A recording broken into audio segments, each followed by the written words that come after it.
Alright, settle in everyone, because you are not going to believe what happened during Mr. Steele Granny's latest live stream. This story is absolutely chilling, and it all went down live on KickCom. So, picture this. Mr. Steele Granny is doing his thing, streaming, interacting with his chat, when suddenly things take a turn for the truly terrifying. A figure appears on screen. Not a person, but an apparition.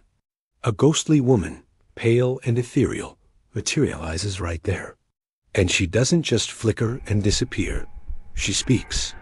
She looks directly at him, her voice a desperate whisper, and says she needs his help. She tells him she was murdered, and that he is the only one who can bring her killer to justice.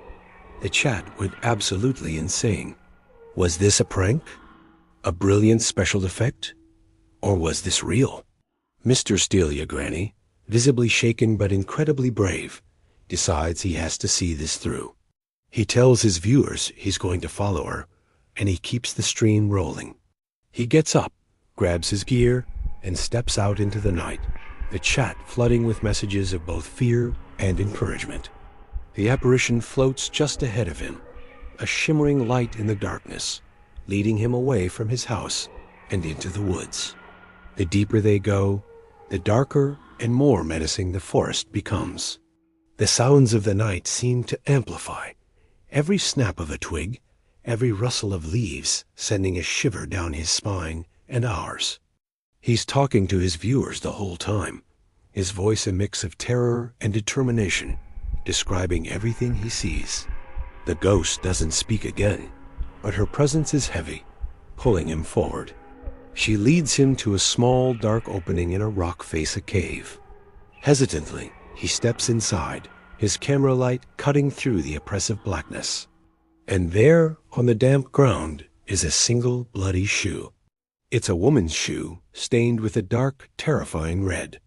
The chat is losing its mind. This is getting way too real. He picks it up, his hands trembling, and as he does, the ghost reappears, pointing him back out of the cave and deeper into the woods.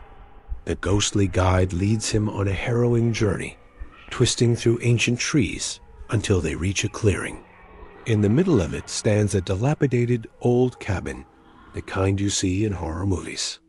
The windows are broken, the wood is rotting, and it looks like it hasn't been touched in decades.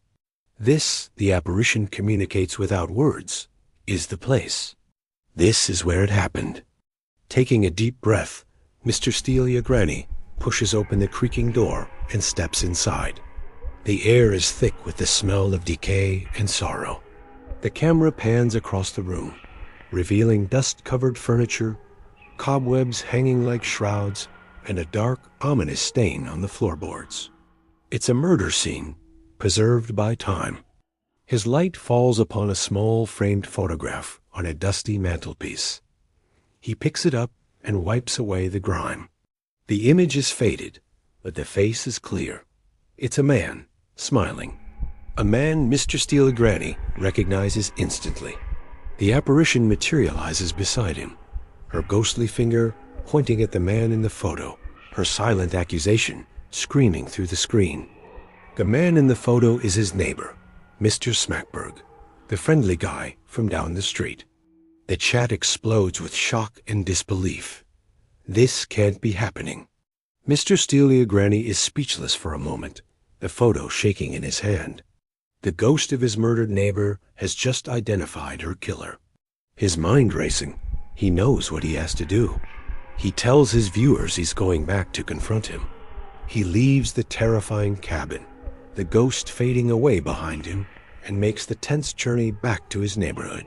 He walks right up to Mr. Smackberg's front door, the entire stream watching, hearts pounding. He knocks. When Mr. Smackberg answers, all smiles and neighborly charm, Mr. Steele Granny doesn't hesitate. He holds up his phone, showing Smackberg the photo. He tells him everything about the ghost, the cabin, the accusation. Mr. Smackberg's friendly demeanor vanishes. He denies everything, laughing it off as a sick joke, a prank for his stream. He gets angry, defensive, telling Mr. Steele Granny to get off his property. But the denial feels hollow, and the fear in his eyes is unmistakable. Knowing he can't handle this alone, Mr. Steele Your Granny backs away and immediately calls the one person he knows he can trust, his cousin, Sheriff Hokey Pokey. On the phone, he frantically explains the entire unbelievable story, from the apparition appearing on his stream to the confrontation with Smackberg. The sheriff, though skeptical, can hear the genuine terror in his cousin's voice and promises to head over right away. Mr. Steele Your Granny waits, the streams still live, the tension unbearable. His viewers are on the edge of their seats, debating what will happen next. Will the sheriff believe him? Will Smackberg get away with it? Minutes feel like hours. Finally, the flashing lights of the sheriff's car cut through the darkness. Sheriff Hokey Pokey gets out and walks toward Mr. Smackberg's house with Mr. Steele Your Granny. They approach the door, which is now slightly ajar. The sheriff calls out Smackberg's name. No answer. Pushing the door open, they step inside. What they find is a scene of pure horror. Mr. Smackberg is on the floor, his face frozen in a mask of ultimate terror. There are no visible wounds, no signs of a struggle. It's as if he was literally scared to death, and hovering over his body for just a moment. Visible only on the live stream camera is the ghostly apparition. Her expression is no longer one of sorrow, but of peace. Her task is complete. Justice, in one form or another, has been served. The stream ends with the sheriff calling it in, his voice trembling, as Mr. Steele Your Granny stands in stunned silence, a witness to a haunting and its terrifying conclusion. Thanks for watching, and if you enjoyed this crazy story, make sure to like and subscribe for more. Stay safe out there,